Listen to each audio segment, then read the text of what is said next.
Capítulo 1. Hampshire, Inglaterra. Junho de 1876. Tinha sido um erro se convidar para o casamento. Não que Tom Severin desse alguma importância a boas maneiras ou regras de etiqueta. Ele gostava de aparecer de penetra em eventos para os quais não fora convidado, pois sabia que ninguém ousaria enxotar um homem tão rico. Mas deveria ter previsto que o casamento Ravenel seria um tédio absoluto, como eram todos os casamentos. Nada além de baboseiras românticas, comida fria e flores. Muitas flores. Na cerimônia realizada naquela manhã, a minúscula capela do priorado Eversby estava abarrotada do chão ao teto, como se todas as floriculturas de Covent Garden tivessem descarregado suas mercadorias ali. O ar estava tão saturado de aromas que ele ficara com uma ligeira dor de cabeça. Tom atravessou sem pressa a antiga mansão em estilo jacobino, procurando um lugar tranquilo onde pudesse se sentar e fechar os olhos. Lá fora, os convidados se aglomeravam diante da entrada principal para dar vivas aos recém-casados, que partiam para a lua de mel. Com exceção de alguns poucos convidados, como Rhys Winterbourne, um galês que era proprietário de uma loja de departamentos, todos ali pertenciam à aristocracia rural. Isso significava que a conversa girava em torno de temas aos quais Tom não dava a menor importância: caça à raposa, música, antepassados ilustres. Naquele tipo de evento, ninguém jamais conversava sobre negócios, política ou qualquer outro assunto que talvez lhe interessasse. A mansão tinha a aparência dilapidada, porém luxuosa, típica de uma antiga propriedade rural. Tom não gostava de coisas velhas, do cheiro de mofo e do pó acumulado de séculos, dos tapetes desbotados, das deformações no vidro das janelas. A beleza do campo ao redor tampouco o encantava. A maior parte das pessoas concordaria que Hampshire, com suas colinas verdes, seus bosques exuberantes e seus córregos de águas cintilantes, era um dos lugares de natureza mais lindos da face da terra. Em geral, porém, a natureza só interessava a Tom se fosse para ser coberta de estradas, pontes e ferrovias. O som distante de aplausos e risos o alcançou no interior silencioso da casa. Certamente era um momento em que os noivos iam embora sob uma chuva de grãos de arroz. Todos os convidados que vira pareciam genuinamente felizes, o que Tom achava irritante e um tanto intrigante. Era como se todos soubessem de algum segredo que lhe escapara. Depois de ter feito fortuna com ferrovias e construção civil, Tom jamais havia esperado voltar a sentir inveja. Mas ali estava ela, corroendo-o por dentro como cupim em madeira velha. Não fazia sentido. Ele era mais feliz do que a maioria das pessoas presentes, ou, pelo menos, mais rico, o que era mais ou menos a mesma coisa. Mas por que não se sentia feliz? Fazia meses desde a última vez que de fato sentira alguma coisa. Aos poucos, fora dominado pela consciência apavorante de que todos os seus apetites habituais tinham se embotado. Coisas que geralmente lhe davam prazer, agora o entediavam.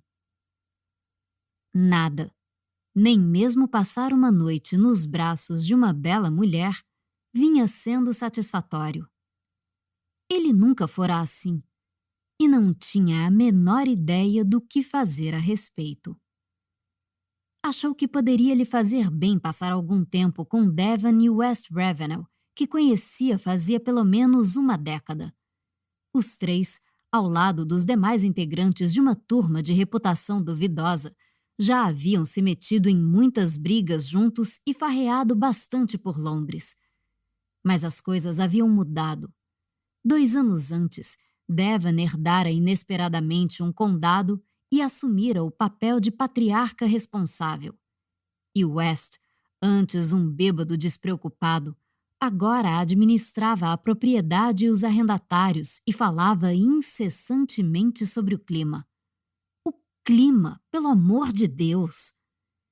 Os irmãos Ravenels, antes tão divertidos, haviam se tornado tediosos como todo mundo. Tom entrou em uma sala de música vazia, onde encontrou uma grande poltrona em um canto pouco iluminado do cômodo. Depois de virá-la para que ficasse de costas para a porta, sentou-se e fechou os olhos. O local estava silencioso como um túmulo, exceto pelo tic-tac discreto de um relógio em algum lugar. Ele suspirou, sentindo um cansaço fora do comum envolvê-lo como uma névoa suave. Muita gente brincava com ele ao comentar sobre sua vitalidade e seu ritmo de vida acelerado, afirmando que era impossível acompanhá-lo. Agora, parecia que ele não conseguia acompanhar a si mesmo. Precisava fazer alguma coisa para despertar desse feitiço. Talvez devesse se casar. Aos 31 anos, já estava na hora de ter uma esposa e filhos. Havia dezenas de jovens adequadas bem ali, todas de sangue azul e bem educadas. Casar-se com uma delas o ajudaria a se promover socialmente. Tom pensou nas irmãs Ravenels. A mais velha, Helen, tinha se casado com Rhys Winterbourne, e ali, naquela manhã, Lady Pandora acabara de se casar com Lord St. Vincent. Mas havia uma irmã sobrando, a gêmea de Pandora, Cassandra. Tom ainda não fora apresentado a ela, mas tiveram um vislumbre da moça no jantar da noite anterior, por entre vários arranjos de mesa e uma floresta de candelabros de prata.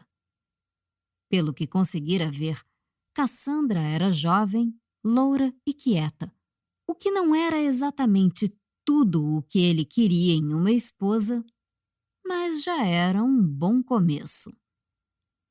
O som de alguém entrando na sala invadiu seus pensamentos. Maldição! Das dezenas de cômodos desocupados naquele andar da casa, tinham que entrar justamente naquele.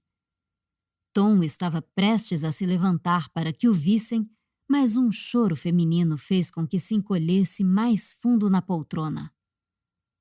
Ah, não! Desculpe, disse uma voz de mulher trêmula. Não sei por que estou tão emotiva.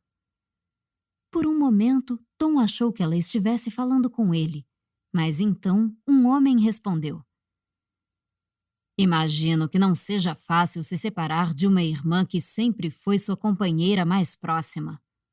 Ainda mais uma irmã gêmea, disse West Ravenel no tom mais terno e íntimo que Tom já o escutara usar.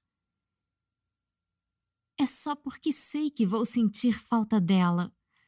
Mas estou feliz por Pandora ter encontrado o amor. Muito feliz.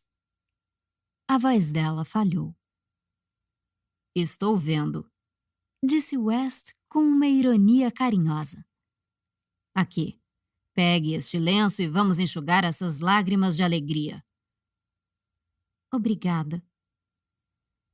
Seria muito natural, comentou West de modo gentil, que sentisse uma ponta de inveja.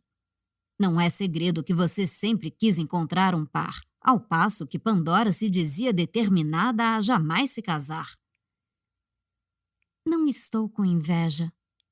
Estou preocupada. A mulher assoou o nariz com uma fungadinha delicada. Fui a todos os jantares e bailes e conheci todo mundo. Alguns dos cavalheiros solteiros foram muito agradáveis, mas mesmo não havendo nada de terrivelmente errado com nenhum deles, também não havia nada de terrivelmente certo. Desisti de tentar encontrar o amor. Agora, quero apenas alguém a quem eu possa vir a amar com o tempo, e não consigo encontrar nem isso. Há alguma coisa errada comigo. Vou acabar me tornando uma velha solteirona. Não existe essa história de velha solteirona. E como você chamaria uma dama de meia-idade que nunca se casou? Uma mulher exigente? Sugeriu West.